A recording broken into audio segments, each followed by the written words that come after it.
Guys, I bet you 95% of you RC enthusiasts out there didn't know you could do this. These are my Gens Ace Redline packs. These are the Redline 2.0s. That's what I use for racing. But the other day, I released a video on unboxing the bundle pack by Gens Ace with the Gens Ace D300 charger. It's this charger, it's this charger right here. It's the one I use for racing. Amazing charger, by the way. Also, they are on sale. I'll put a link in the description below. You can get them for like 120 bucks. I don't know what the sale is, but super cheap. But I'm sitting in my office, video goes live. I'm watching the comments, and as I'm watching the comments, I get a call from Gens Ace. They watched the video. They were like, how come you didn't touch up on the DC capabilities of field charging with the D300? I'm like, what are you talking about? Hook it up to a car battery? What do you mean? He's like, no, hook it up to a Lipo. Like, use a Lipo as your power source for your charger to charge other batteries. I said, I didn't even know you could do that. The conversation went on. He explained how it works.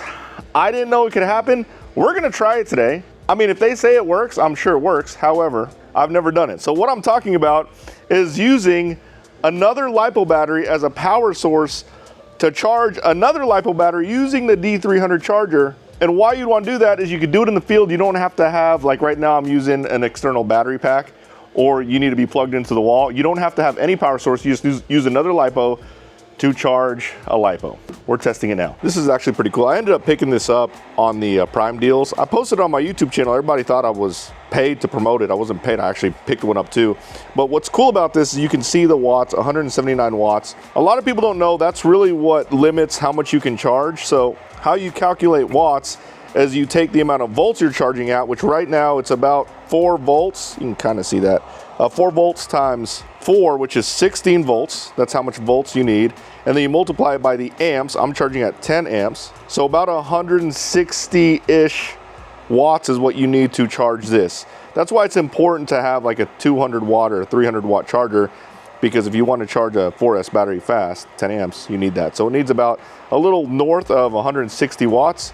And as you can see there, it's like 179, 180. So it's obviously using more volts to charge, but I know it says 15.2 volts here, but that's not fully charged. A fully charged battery, I think it's 4.35 times 4, which is 17.4 volts to charge this beast. All this is gonna make sense whenever we do this field charging thing, because you have to know how many volts you need to charge your battery. But yeah, that's cool. It shows you exactly how many watts you need to charge. I'll probably mess that up somewhere, but you guys get it. Watts, you need basically amps, which is, that's your amperage, 6.3, which I'm charging at 10 amps, so we're charging at 10 amps. You need volts, which is 16 point something, 17 point something if it's a high voltage battery. And you need watts. All those have to be capable to charge your battery. Okay, so how this is supposed to work in theory is I can use this 4S battery to charge my new 3S crawling battery. The reason why I can do it is because this is an 11.4 volt battery. It's a 3S battery. This is a 4S battery, so this battery will have enough volts to charge this battery. It will also have the capacity, since it's a 6300, it can charge all the way up to a 4300 3S battery. So I should be able to use this as a power source for this charger to charge this. And we're gonna test it out right now.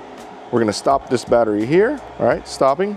Now, what we're gonna do is we are going to disconnect the battery. Now, this charge lead is an XT60 to bullet, so this should work just fine. Now we're gonna take the power supply out, or the power cord out, which this is the one that's plugged into the wall or 110 wall outlet. I'm gonna turn this off. All right, now we should, in theory, be able to plug this XT60, which is connected to this 4S battery, in here. Oh, there it goes. Okay, so powered the charger on, so that works. Now, one thing that we have to make sure we get right is we want to set the, I think it's system, there he goes, minimum input voltage. So minimum input voltage means the minimum voltage it will hit before it stops charging or stops pulling from the power source. Now, how you calculate that is you need to figure out what your cutoff voltage is on the battery, your source battery. So on this battery, a 4S battery, it's 3.5 per cell times 4, which is 14 volts. So we need to set the minimum input voltage to 14 volts. This basically protects your source battery.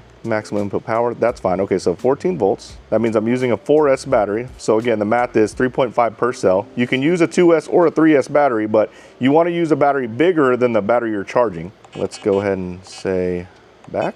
Just double check to make sure that 14 volts is in there, which it is. All right, so this this is a smart battery, a G-Tech battery, so I should be able to just plug this sucker right in here. There you go, G-Tech, and it is charging. Wow, that's pretty freaking awesome. There it is, it's charging right now. So right now, I'm charging this battery with a 4S battery. That's freaking awesome, guys. So that means if you have some old 4S batteries, 6S batteries, whatever it is, don't throw them out.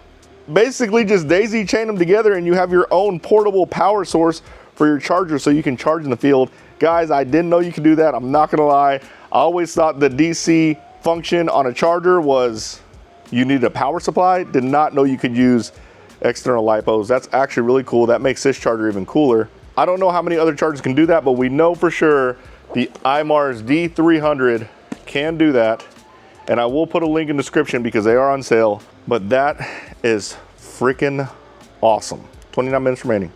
And that battery should have enough everything, because look, it's only pulling 11.6 volts. We already know this can push 15.2 volts or 16 point or 17 point something because it's a high voltage battery.